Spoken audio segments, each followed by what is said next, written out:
mag-subscribe ka na. Hello, hello, hello, hello, universe. Hello mga buweks! Magandang araw sa inyong lahat. Galaw-galaw para hindi mo pa imburnal. Hello sa ating mga subscribers dyan. Ganun din sa ating mga new subscribers. Welcome to Parade of Beauty! If you are here today, welcome to the new era of beauty. Beauty is in you, Jimwa. Kamusta naman kayo mga buweks? Weekends na naman. Diyos ko Lord, napuyat na naman ako kagabi. At sa tingin ko, kayo rin, di ba? But anyway, ayan, sana nakita nyo na yung mga picture ng mga candidates kagabi, di ba? Ang daming magaganda mga buweks, di ba? Talaga nakita natin yung mga itinatago nilang kagandahan, di ba? But anyway, ganun talaga yung inaakala natin minsan na maganda. Tapos pagdating sa photo, parang makikita mo meron talagang mas lulutang, meron talagang yung parang makikita natin na, okay, mas maganda siya sa ganito, mas maganda siya sa ganon, pero dito sa picture, okay lang naman, ganyan-ganyan. Pero yung iba naman na hindi naman ganun kaganda na in motion, pero pagdating sa picture, maganda, diba? So, ayun, ginulat tayo ng mga candidates kagabi, no? But anyway, pag-usapan natin itong si Atisa Manalo, diba? Hello po sa mga nanonood dyan. Ayan, 1 million viewers. Please don't forget to subscribe to my channel. Click your notification bell para mas updated kayo sa ating mga chika everyday night sa mundo ng pageantry. And please like this video. Thank you sa mga nag-like sa inyo. Thank you. Sa mga hindi nagla-likes dyan, ayan, mapapa-imburnal kayo maya-maya. Alam niyo yan, di ba? May stroke. Charito. Anyway, paus pa ako kasi medyo kababangon ko lang, no? Anyway, eto na nga, si Atisa Manalo, alam niyo mga buweks, no? Sa totoo lang, gustong-gusto ko yung atake ni Atisa Manalo at this time, no? Gustong-gusto ko talaga yan. Kasi iba yung nakikita ko sa kanya ngayon, kumbaga nung last year, parang nakikita natin yung Atisa Manalo, parang naging pinalitan yung kanyang buong kalibre, iba yung kanyang naging aurahan, yung kanyang naging laban doon. Pero ngayon, ang masasabi ko dito kay Atisa Manalo, para siyang, alam niyo yung movie na My Amnesia Girl, di ba? Kaya ang tawag ko na kay Atisa Manalo is My Amnesia Girl, di ba? Amnesia Girl talaga. Kasi ganyan yung kanyang galawan, di ba? Nakikita naman natin lahat yung kanyang galawan. Ngayon, ibang-iba nung last year sa ngayon, di ba? Parang fresh na fresh si Atisa Manalo. Yung tipong parang nakalimutan niya yung lahat ng mga galawan niya nung last year. 'Di ba? Doon sa laban niya sa Miss Universe Philippines.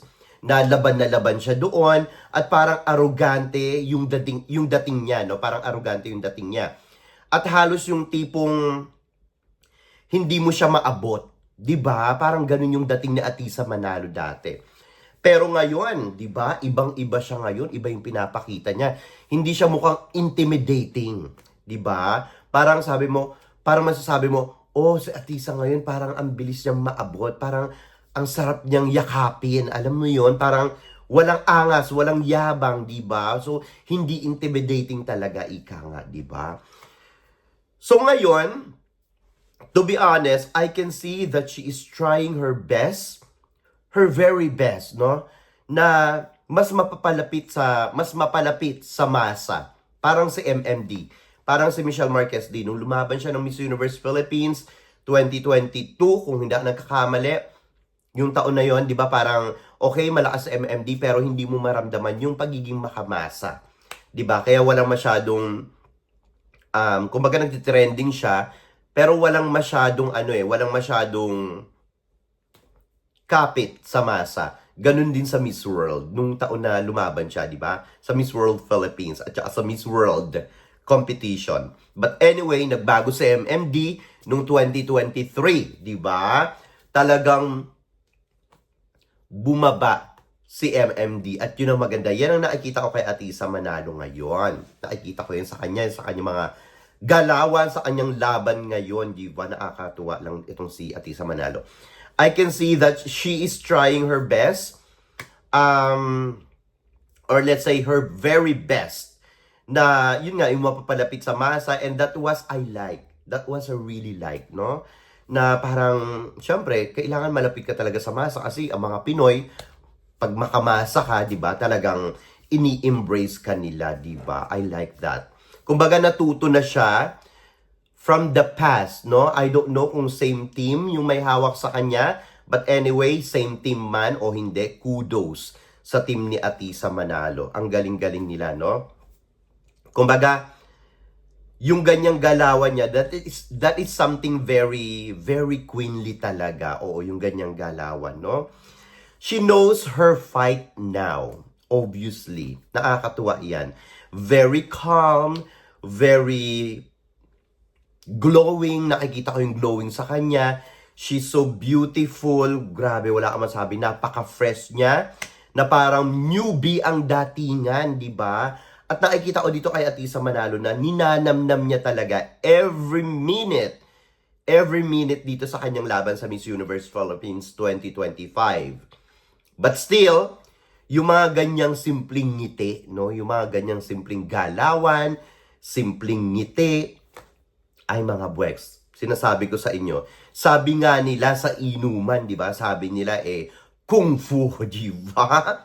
Tahimik lang sa Tagayan, pero kung fumulutan ay pachay, di ba? Kalmado, kumbaga, di ba? Kalmado yung galawan niya. Pero, wumawasak ito ng entablado, di ba? Naniniris pagdating sa entablado, namimisa, di ba? Well, anyway, let me know your thoughts sa ating comment section. Baka kasi ako lang ito, baka naka-carried away lang ako, di ba? Actually, na-post ko na to kahapon sa Facebook, at saka sa Instagram, at saka sa TikTok. Kaya nga lang, hindi ko siya magawa ng content. Kasi lumabas na kahapon yung kanilang mga official headshots, no? To be honest, Atisa Manalo, this is the glow that we all miss, di ba? Parang ganito yung naging laban niya sa Binibining Pilipinas noong 2018, di ba? Pero syempre, iba pa rin yung itsura ni Atisa Manalo doon kasi bata-bata pa siya doon. Pero ngayon, iba na rin, medyo nag-matured na si Atisa Manalo. Syempre, nung time na yun, 18 years old pa lang siya. Ngayon, 27 years old na siya, di ba? If I'm not mistaken. Pero yung glow na hinahanap natin nung last year, yung walang masyadong putyok na makeup, hindi pinapatan ang skin, di ba? Natural lang. Ayan, ang ganda-ganda. Halos everyday na nakikita natin sa Atisa Manalo dito sa Miss Universe Philippines, parang raw lang talaga yung kanyang fest, no? Nakakatuwa. At saka, napakasimple lang ng kanyang mga pananamit, di ba? She is not forcing it. Di ba? Hindi niya pinipilit. She's going with the flow. Yan ang nakakatuwa. Tulad ng sinabi ko sa inyo, ini-enjoy niya lang every moment. She is low-key this time. Low-key talaga. Hindi bigay na bigay katulad nung last year. Hindi pilit, di ba? Yan ang maganda. Kaya nga lang, tulad ng sinabi ko kagabi, no? Since low-key siya, sana itong pagiging low-key niya, ang magbigay ng dahilan or mag-push sa kanya to clinch the crown or patungo dun sa crown ng Miss Universe Philippines. Kasi yung sinasabi nila na ang hinahanap ng Miss Universe Philippines, low-key lang, baka mamaya, iba naman yung hinahanap ngayong taon, di ba? Since sa Thailand ito gaganapin. But anyway, yung nakita ko yung video ni Atisa Manalo sa The Crown, sabi ko, oh my God. She is definitely back, mga buweks. Talagang ito na si Atisa Manalo. Yung gandang natural, napakaganda talaga. Napakaganda. Mas gusto ko yung laban niya ngayon, pero sana, wag naman niyang kalmahan, nung kalmang-kalma na, di ba? Magpakita pa rin siya, magpakitang gilas pa rin siya ng konting pitik ng gigil at uhaw, di ba? Kasi kung hindi natin makikitahan niya ng kung hindi natin siya makikitahan ng gigil at uhaw kahit konti man lang, I don't know kung ano yung kalalagyan niya, di ba, dito sa Miss Universe Philippines. But anyway, ibang-iba yung kanyang glow. Mukhang mas gusto ko yung laban niya this year. Sa totoo lang, no? Hindi ako naaangasan ng bongga sa kanya. May angas pa rin, pero hindi ganun to the highest level na parang dumating ka dun sa kompetisyon na parang feeling mo na ikaw na yung mananalo. Yung parang ganun, yung parang may yabang. Mas gusto ko yung ngayon. Kumbaga, super fresh siya ngayon. Nakakatuwa yung kanyang mga aurahan everyday. Parang eto na yun eh, 'di ba? Eto na yun. Hindi yung sobrang gigil, hindi pinatanda, 'di ba? Hindi pinatan. Kumbaga, munyika, 'di ba? Sabi nga daw nila, yung confidence niya parang munyika confident, 'di ba? Or munyikang confident. Ayan. So, sana ibigay na sa kanya kung deserving naman talaga sa Atisa Manalo, no? Kasi kung si Atisa Manalo ang magiging kandidata natin sa Miss Universe ngayong taon sa Thailand, panigurado ko, papalo at papalo, iingay ang Miss Universe ngayong taon. But anyway, Atisa Manalo sa ganitong galawan niya, kailangan niya pa rin mag-ingat. Kasi pwedeng yung iba dyan, naghahanda rin at alam din nila yung fight nila, alam din nila yung laban nila, baka sa preliminary at saka sa finals, matabunan din si Atisa Manalo, no? So, kailangan ingat din siya kasi hindi naman natin maikakaila. Marami ding magaganda dyan. Marami ding malikaan ngayon, lalo na sa mga newbies, di ba? Kahit nga sa mga veterans, unti-unti na silang gumagalaw din talaga, di ba? So, kailangan niya talaga mag-ingat din. But anyway, for now, Atisa Manalo, she's so gorgeous. Para siyang chubby girl, yung face niya, di ba? Parang nagkaroon ng laman-laman, but I believe hindi naman siya tumaba. Siguro nagkaroon ng laman ng konti. Pero makikita mo yung cheeks niya, medyo putok. Kasi nga, syempre, hindi siya naglalagay na masyadong contourings, na masyadong blush-ons, hindi katulad nung last year, di ba? I don't know. Yun lang yung nakikita ko. I believe Atisa Manalo, hindi siya tumaba. Nagkaroon ng laman ng konti, pero hindi masyadong nagbablush on or contouring. Kaya medyo siguro bilog yung kanyang face, no, malaman. Kasi kung makikita mo yung ibang mga videos, ibang mga photos, hindi naman ganun yung itsura ng face niya, yung malaman, parang medyo pahaba pa rin na manipis. Yun yung nakikita ko sa iba.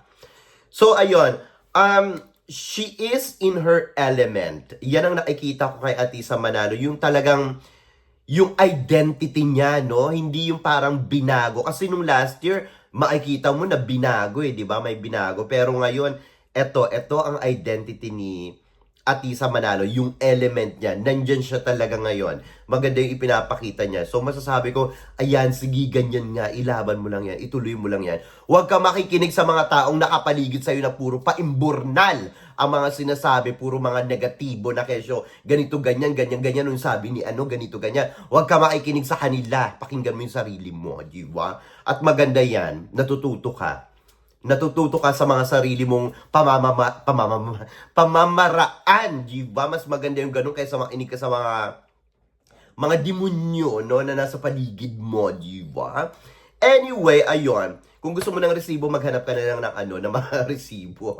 Sa YouTube, nagkalat lang yan. Pero, ayun. Iwasang makinig sa mga nakapaligid sa'yo na puro kadimunyuhan lang yung mga sinasabi, di ba? Chill lang siya. Chill lang siya dito sa Miss Universe Philippines. Hindi yung gigil na gigil, di ba? Gustong-gusto ko yung ganyan. Sana, ayan, kung hindi man siya pala rin dito sa Miss Universe Philippines, sana mag-Miss World din siya. Tingin ko bagay na bagay din siya dun sa Miss World. Fresh na fresh talaga yung atake ni Atisa Manalo. Siyempre, ng ating pambansang manika, di ba? Talagang nung nakita ko siya kahapon sa video ni The Crown, sabi ko, oh my God, wow, she is so glowing talaga. Ganyan yung Atisa na hinahanap natin nung last year, no? Yung maamo, hindi matapang ang aura sa screen, di ba? Kahit na sa mga photos. Parang masasabi mo na para siyang bumata. Bumata siya ng siguro mga 10 years old, parang ganyan, di ba? At mukha siyang newbie, di ba? Tulad nga ng sinabi ko nung mga nakaraang gabing nagla-live tayo. Para siyang para siyang hindi veterana. Para siyang newbie, di ba? So, nakakaloka. Iba yung pinapakita ni Atisa Manalo. Nakikita ko talaga na yung laban ni Atisa Manalo ngayon sa Miss Universe Philippines. Talagang pangmalakasan, simple, pero talagang nakakatinik. So, ganyan yung mga mahirap Sabi nila, pag tahimik, yun pa yung mismong masasabi mong delikado, di ba? Tahimik lang pero nakakatinik, di ba? Pero kasi minsan pag masyadong loud, pag masyadong ganito, ganyan, minsan yung pa yung mga napapaimburnal, di ba? Pero hindi mo naman kailangang maging tahimik na tahimik. Siyempre, kailangan mo ring magpakita kung paano mo ilalaban yung sarili mo sa Miss Universe, di ba? Kasi sinasabi nga nila na, sa Miss Universe Philippines, ang hinahanap dyan, ganito, ganyan, ganyan, ganyan. Kumbaga, kung babalikan mo yung Miss Universe Philippines nung unang-unang taon, di ba? Kay Rabia Mateo, hanggang sa present, hanggang last year, hindi naman lahat ng nakoronahan dyan tahimik. I don't know kung saan nanggagaling itong prototype or keso ganyan-ganyan, ganyan-ganyan. Dahil ba si Chelsea Manalo, ganyan yung nangyari sa kanya. So, people just realize na ang hinahanap nila talaga na prototype sa Miss Universe Philippines, ganito kailangan, low-key ka lang. Hindi ako naniniwala sa ganon. I believe ang Miss Universe Philippines, they know exactly what they are looking for. Si Mama Chona, si Mama Voltaire, sila yung humahawak dyan sa Miss Universe Philippines. My God! Certified queen makers na yung mga yan, di ba? Kumbaga, sila yung nakakaalam kung ano talaga yung dapat na ilaban natin sa bawat bansa or sa bawat taon, no, sa Miss Universe, yung magiging kandidata natin. Kung halimbawa, etong taon na to sa Thailand siya gaganapin, sino ba yung karapat-dapat na ipadala doon? Parang ganun sa El Salvador, sa Mexico. So, alam nila. So, I believe they know better than us, di ba? So, kasi yan, may mga napatunayan na yan. Marami na yung mga queens na nakoronahan na hawak nila. So, di ba? So, I believe kung sino talaga yung magsa-shine sa Miss Universe Philippines ngayon, from preliminary to finals, yan talaga yung makokoronahan. Kasi nung last year, nasubaybayan ko talaga yung Miss Universe Philippines. Kumbaga, maraming nag-shine, di ba? Nandiyan na si Alexi Brooks, nandiyan na si Atisa Manalo, nandiyan na si VVV, di ba? Pati yung mga iba pa. Pero pagdating ng finals, pagdating naman ng coronation, or let's say doon pa lang sa preliminary, iba yung nag-shine. Si Chelsea Manalo talaga yung nag-shine. So hindi mo rin talaga masabi, di ba? Kaya si Atisa Manalo dapat talaga alam niya yung laban niya, importante yan, at dapat mag-ingat din siya, at saka dapat wag manatiling sobra-sobrang low-key. Kasi ang nilalabanan niya dito ay Miss Universe Philippines, hindi binibining Pilipinas. Di ba? Anyway, mga buweks, ano masasabi nyo dito sa ating mga chika ngayong araw na ito? Mag-ingay kayo sa ating comment section para makita ko rin ang inyong mga opinion.